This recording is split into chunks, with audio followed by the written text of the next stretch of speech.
Okay guys, welcome back na naman sa aking YouTube channel, no. So bukas non-maintenance update itong si Nycro December 24. So ibig sabihin i-implement na lang nila yung events diyan, walang maintenance na magaganap. Possible na ngayong alas 12, pwedeng umaga o reset na alas 5 ba o alas 4. So asahan na lang natin na paggising natin ng umaga is na-implement na yung updates ngayon. So may 5 new events will be introduced. Season 8 ng World Dungeon at Distinction Insignia will be reset. So kailangan nyo itong magamit na bago mag Noche Buena. Okay? Kasi unless mawawala yung insignia nyo at syempre yung Valor Coin nyo. Magkasabay lang yan mga bossing.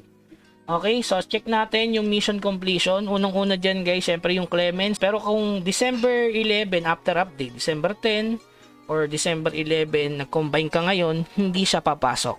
Okay, so ayan, tatapusin mo lang yung party dungeon, defeat, terrash, dungeon master hanggang 5,000. So meron kang primal essence at saka syempre chaos fragment. So yung pangalawa naman dito, ayan, complete daily quest, another na naman na SOA. 1, 2, 3, 4, 5, 6, 7, 8. So, sakto yan para sa mga alt nyo, guys.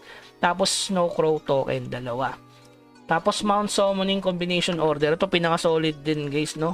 So, maganda talaga ngayon ang update ni Nycro regarding sa summoning. Kailangan mo lang mag-imbak at siguradong matatapos nyo din yung event nito. Katulad dun sa nangyari sa aking main. Kaso, yung dito sa 100 times rare, talagang kailangan mo pag-ipunan to. Twilight Splendid Mount, yan, times 2. So, yun yung legend at saka epic. So, yun yung 5. Tapos, including niya dyan yung check-in na 2. So, dito may Morion, 30. At saka another 40 Morion, guys. So, ito, Clemens Year End Appreciation.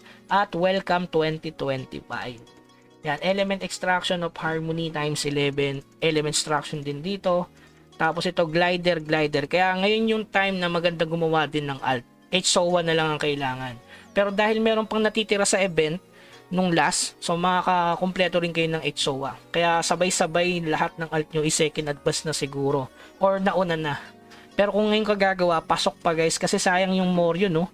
Pwede ka rin pumaldo dyan sa pamamagitan nung pag-crop ng glider para sa mga alt. Okay, so ano yung mga manatiling event? Baka may magtanong, FOT hanggang December 29, ganun din sa Sancona event hanggang December 29.